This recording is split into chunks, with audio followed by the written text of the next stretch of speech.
Good morning, everyone. It's a joy to be here with you and share in today's service. I'd like to begin with a reading from Whispers from Eternity, a book of prayer demands by Paramhansa Yogananda. Many doors open before me. Many doors open before me at the dawn of thy coming. O Lord, the very earth shone with life when thou camest. The very ground on which I stood thrilled me because of thee. Everywhere dumb matter spoke to me, spirit resurrected by thy touch. All living things swayed in the incense breeze of thy approach, hinting at thy perfume of bliss. The sanctuary of omnipresence was long hidden by the darkness of my indifference. Now on the revealed courtyard of thy temple, I find thy fountain of joy gaily bubbling. With uplifted palm cups of craving, I catch and drink from the vital waters of thy solace. Lord, I know now that I shall thirst nevermore.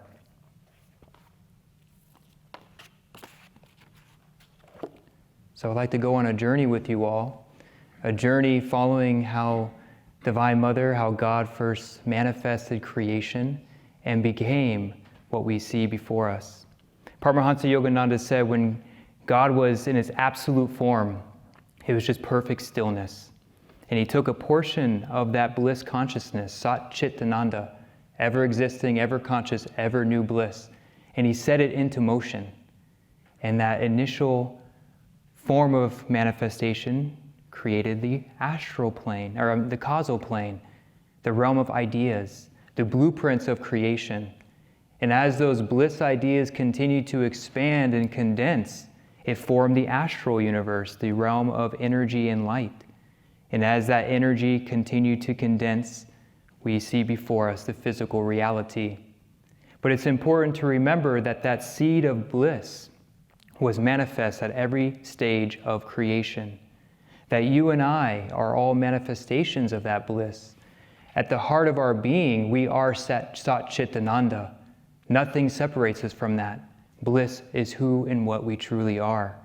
And just as the oil is present throughout the olive, so is God's bliss present throughout all creation.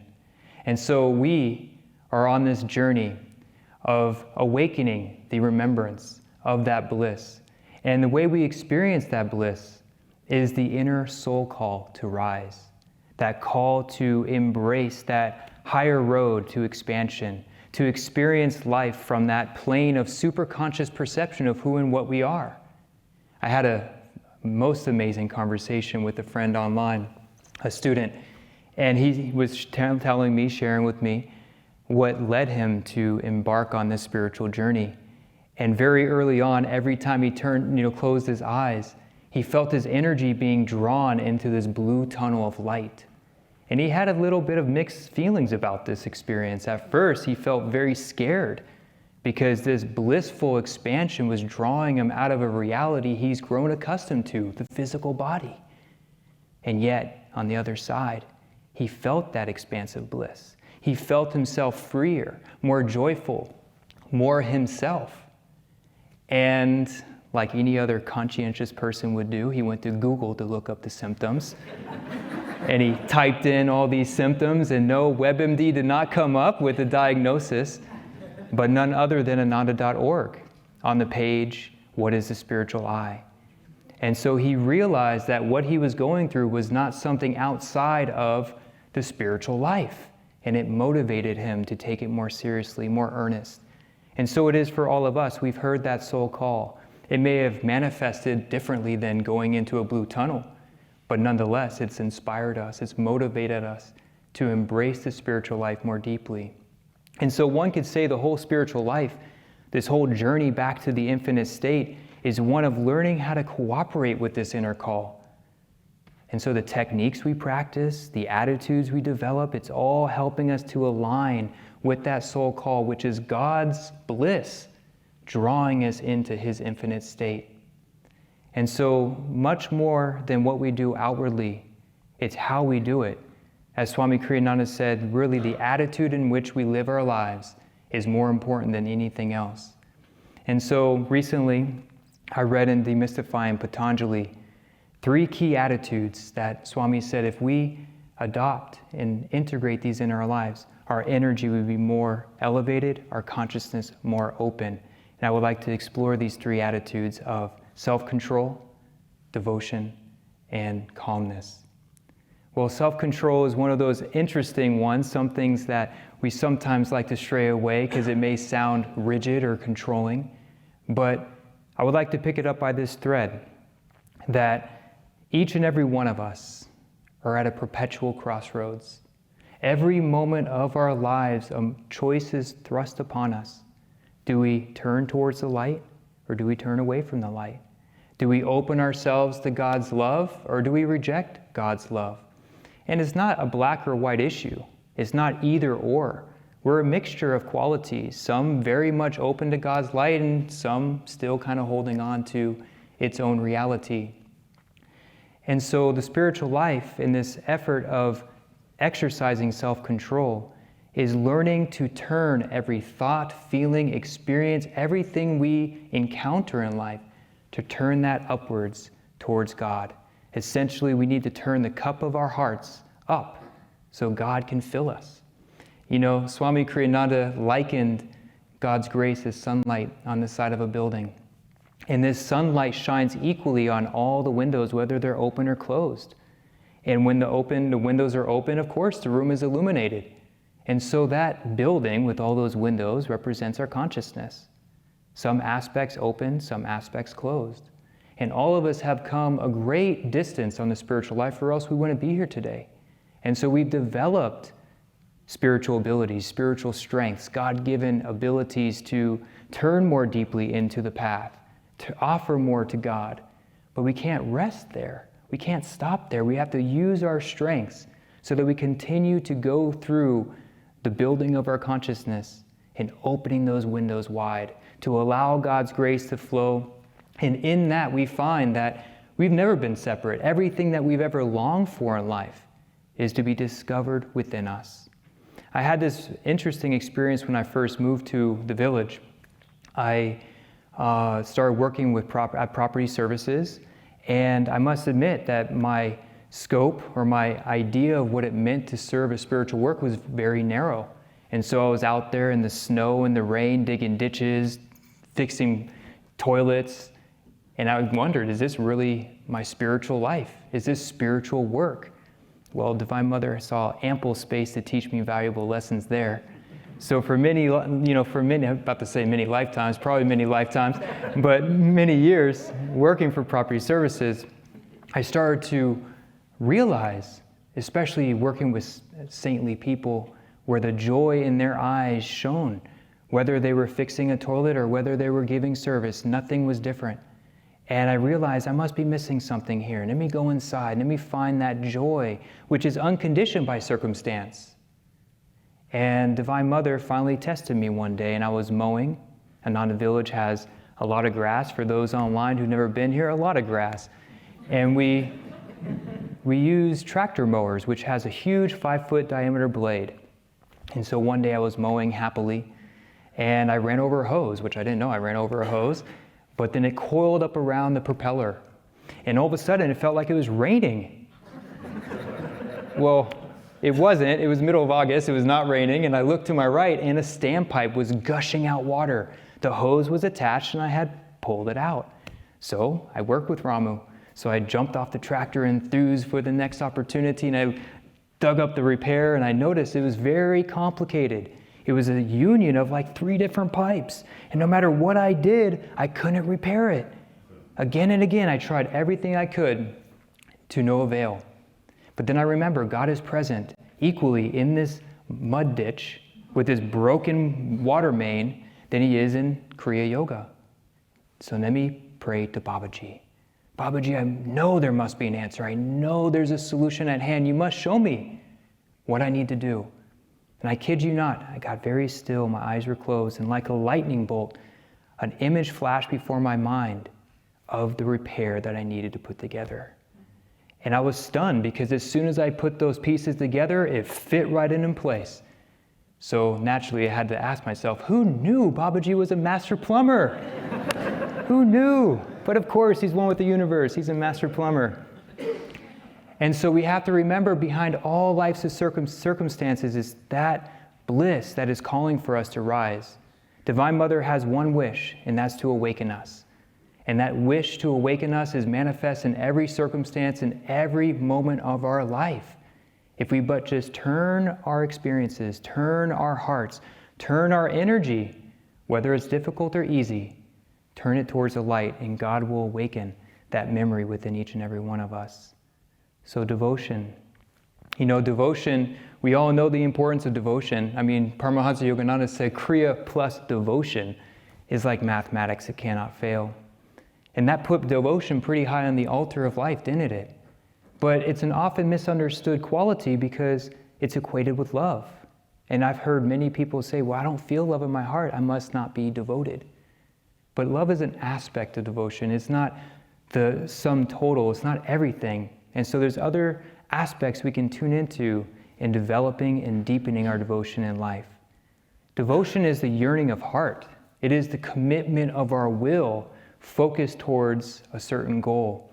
Yogananda had a charming example of living next to a restaurant and knowing everything on the menu, knowing the exact food that it prepares, even knowing where the chef has come from in the training of the chef, where they source their ingredients, but never have they gone inside and ordered a meal.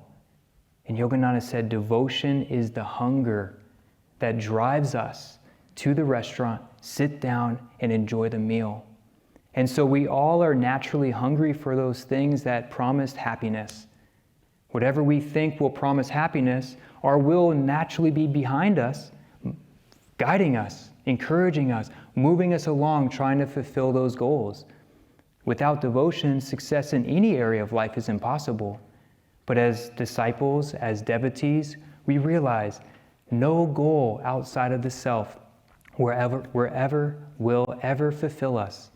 And so we've reached that point where we know that joy is inside. And so devotion for us, it's important to hold before us the highest possible attainment. One of the Sunday service topics, I won't steal the thunder, but how high shall we aspire? To the heights, as high as we can see for ourselves. Let's strive to be Jiva Muktas, because as Yogananda Ji said, God will fulfill all our desires. And Swami was a bit shocked, said, even for an ice cream cone? Yes, even for that. So why set our mark low? Because as it says, seek ye first the kingdom of God, and all these things shall be added on to you. So it's natural as we go throughout our life and we seek God, we meditate, we develop positive magnetism, the things of this world will be drawn to us. Even spiritual experiences will be drawn to us.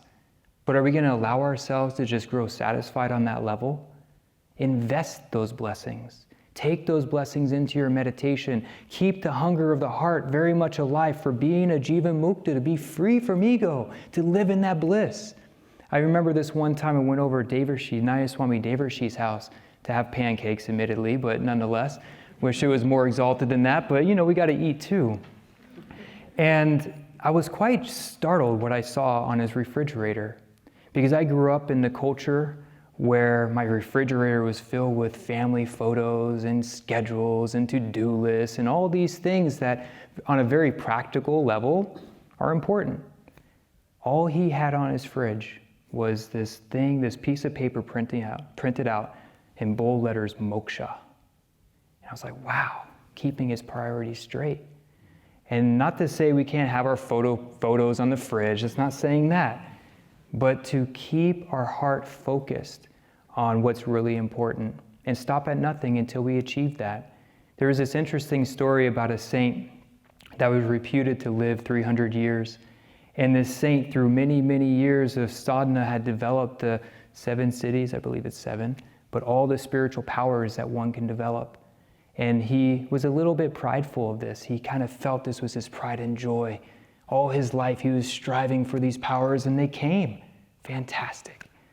But he felt he was leaving his body, and he wanted to pass on his inheritance, if you will, spiritual inheritance, to a worthy yogi. And so he fine-tuned his intuition, and who should I pass on these siddhis to? that he infused in some clay balls. And this young yogi came into his vision, meditating on top of the Ganges. Obviously seemed pretty worthy for these powers. And so he appeared to this young yogi and said, I have been inspired to give you these powers. Do with them as you please, but these are my pride and joy. I treasure these. I can do with these as I please, the young yogi responded. As you please. And he handed him the clay balls, and he took them, looked at them, and threw them in the river. And the older yogi is like, what are you doing? I spent my whole life developing these. And the young yogi just looked at him in delusion still. And in that moment, he realized he was placing way too much emphasis on the results of his practice. His devotion was not yet finely tuned to that moksha. And so through our life, God will bless us. Let's look at that as road signs. We're heading in the right direction. These things are good. But if we can use those blessings as fuel for deepening our devotion, going deeper in our sadhana, offering more to God. We often hear that if we feel a little joy in our hearts, if we offer that upwards, we're not going to diminish that joy. It's going to deepen that joy. So look at everything in life as fuel to offer to God. And in that offering, we will find his response. We will find ourselves more drawn into that universal oneness, which is essentially who we are. And so moving on to calmness, something one needs, especially standing on stage here. But calmness really lays the foundation of the spiritual path. Without calmness, intuition is impossible. Our ability to directly perceive the divine is wiped clean. Because, as it says in the reading, that static that prevents us from tuning our mental, our heartfelt radios to God's message, those whispers from eternity, that static is the world we live in. You know, it's amazing that Yogananda said that we live in a Rajasic galaxy, Rajasic restless, at a Rajasic time, and how can we be restless? I mean, is there no hope for us? You know, I remember when I was very young, this experience that I had, which I didn't remember until I got on the path. And I was very young, I was looking up at the stars, and I just felt this, at the time, I didn't know what it was, but this calmness drawing me upwards, and I thought, I know you can talk to me, but why can't I hear you? And so, as I was in that experience of trying to communicate to something, another thought popped in my mind. And all of a sudden my focus was diverted, and the playthings of the world occupied me once again. And so it is with calmness that the great sage Patanjali says that it is the seeking of our happiness outside of ourself which agitates the heart. That's what creates the ripples on our mind, which prevents us from clearly perceiving of who and what we truly are. But how do we really establish this calmness? You know, it's not something we can merely affirm, though affirmation surely has a role to play. But it's really to remember that our highest happiness, it can't be found in things. It can't be found in any degree of worldly success, just getting our way, getting all our ducks in a row. And we realize that on some level. And yet, again, which windows in our consciousness still remain closed to that truth? And how can we slowly open ourselves to understand that if I can just redirect my energy a little more deeply, a little more completely inside the self, looking for the fulfillment, looking for the healing, looking for the release from this pain of ego consciousness in one source alone, God alone. If we make the inner path our main focus, calmness is inevitable. You know, there was this amazing, when I was meditating this last 8-hour meditation, an image came to mind of tide pools, interestingly enough, but how tide pools are only visible low tide. And I remember being a youngster going to the beach in Half Moon Bay and seeing all the interesting sea life and all these beings and these little crags and crevices. And then slowly, not all at once.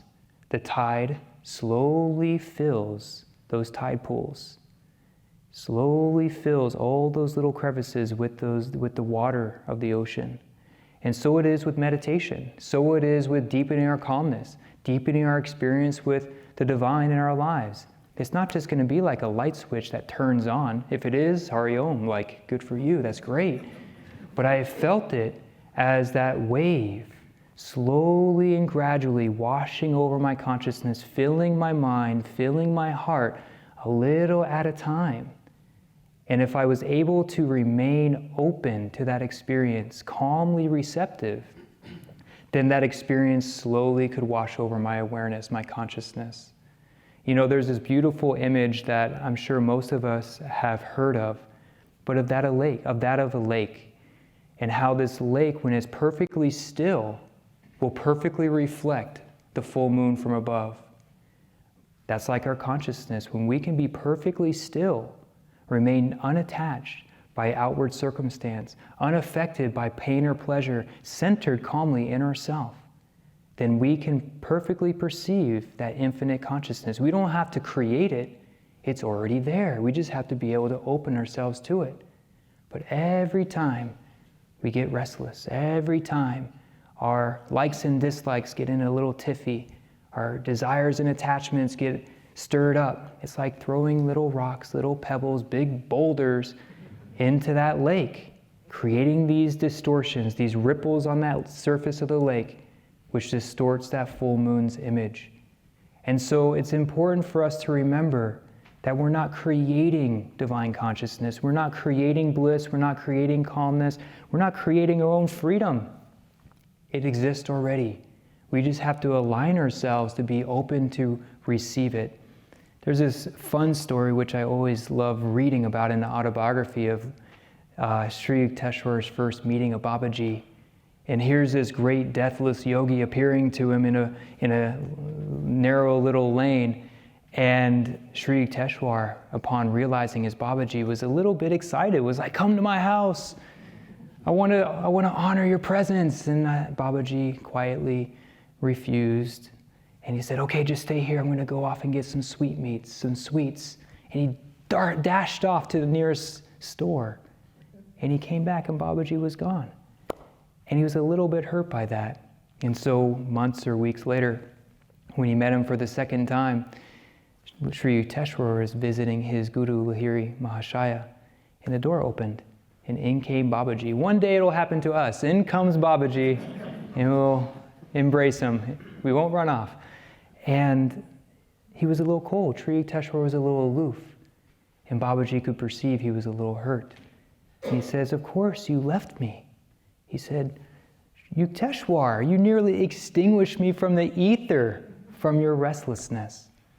And so it is in our lives. We nearly extinguish our perception of the divine, which is there just behind the darkness of closed eyes, just behind every thought and feeling we could ever have.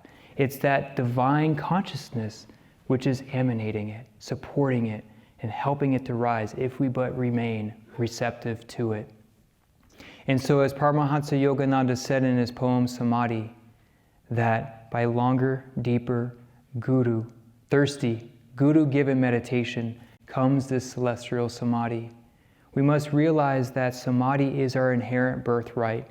It is the destiny of every soul in this creation. And as Yogananda or Kriyananda said at a recent celebration of Yogananda's birthday, it's up to us whether we cooperate with that or we resist it. As Ananda Ma said, we're all in the same train. We're all heading in the same direction, but we can choose to be in the back, in the caboose, or in the front. I don't know about you, but even the term caboose doesn't really sound all that appealing. You know, I do not want to be in the caboose. So let us apply ourselves. We just started a new year. It's auspicious. We have an opportunity to dive deeper in our practice, to remember by longer, deeper, thirsty, Guru-given meditation comes this samadhi, that if we can pour our energy into all that we do, in the singing, in the meditating, in the chanting, service, we have an incredible opportunity at hand a life that the blessings are far more than we probably could realize, but we know it and we appreciate it. We're so thankful. So let's dive into that. Let's pour all that we can into this life, and God will surely respond. Many blessings.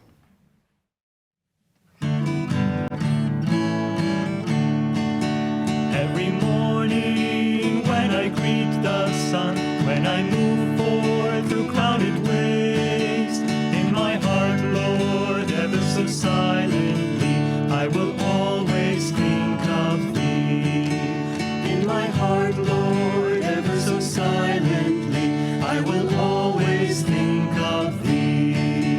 When I laugh, oh, and when I cry with pain, when my best friends misunderstand, in my heart, Lord, ever so silently, I will always think of Thee. In my heart, Lord, ever so silently, I will always think of Thee. Dear God, my God, I am Thine for eternity. Dear God, my God, I am Thine eternally. Though my path lead me over deserts, and though it take me through bitter storms, in my heart, Lord, ever so silently, I will always think of Thee. In my heart, Lord, ever so silently, I will always think of Thee. When I'm working and when in earned repose, let come victory or low defeat. In my heart, Lord, ever so silently, I will always think of Thee. In my heart, Lord, ever so silently, I will always think of Thee. Dear God, my God, I am Thine for eternity. Dear God, my God, I am Thine eternally. Dear God, my God, I am Thine